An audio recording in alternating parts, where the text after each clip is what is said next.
The Whispering Corridor, the school that never slept. They say after midnight, the halls of St. Marrow High begin to whisper. It started as a dare, one that cost 3 students their sanity and a janitor his life. When the lights flicker, you can hear them.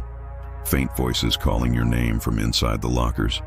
No one knows who built this school, or why one corridor was sealed shut for decades.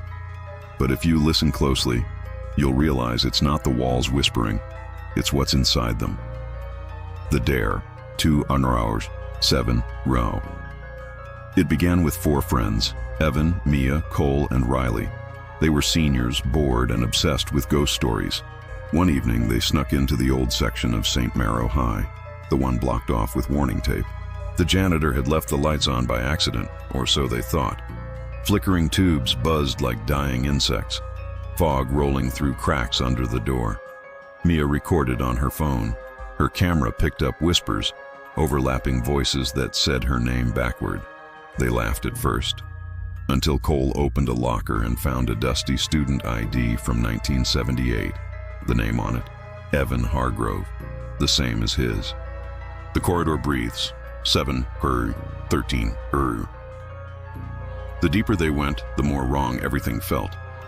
Every step echoed twice, as if someone followed just behind. The lights flickered, revealing long shadows on the wall that didn't match their movements. Then the temperature dropped. Riley, the skeptic, saw her breath in the air and said, "Feels like the place is breathing." Moments later, one locker door creaked open by itself. Inside was a note written in chalk dust. "Do not turn around." Cole laughed and turned around. There, at the end of the hall, a tall, joint-twisted figure stood motionless. Its limbs hung like strings from a puppet, head tilted too far to one side. When the light flickered again, it was gone. The janitor's secret to 13 Ys, 18 Ys. At 1:13 a.m., the emergency lights came on. Evan noticed a door marked Maintenance Access. They pried it open and found a small room filled with old journals, blueprints, and photographs. The janitor, Mr. Latham, had been documenting strange noises, disappearances, and the moving walls. His last entry read, "They live in the corridor now. I hear them calling me by my name. Tonight I'll join them." The friends realized the corridor wasn't haunted by ghosts. It was feeding on them. Every time someone entered, it took a piece of them, memory, name, or body. Suddenly a loud slam echoed behind them. The maintenance door was gone, replaced by another locker. The hallway had shifted. One by one, 18 Nar, 23 Rodgren. Mia's phone light flickered. She screamed. Evan was gone. The shadow at the end of the hall moved closer with every blink of light. Riley's voice trembled, whispering, "Don't blink." They ran. Every turn led them deeper. The whispers grew into cries, calling their names, mocking their breaths. In one flash of light, Mia saw dozens of pale faces pressed against the lockers from the inside. Students trapped, hands clawing to get out. Riley fell. The fog swallowed her whole.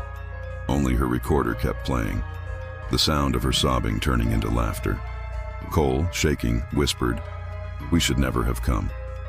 But the voice that replied wasn't Mia's. It was Evan's, from somewhere deep inside the lockers. The final footage, 23 mounts or 25 signs. Days later, police found one phone in the old corridor. The footage showed a single hallway light still flickering. The janitor's bucket rolled across the floor, then stopped.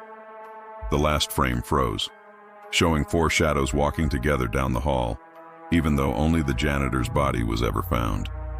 They sealed St. Marrow High for good. But if you drive past the building after midnight, you might still see the lights flicker and hear faint laughter echoing from the windows. "Do you hear us?"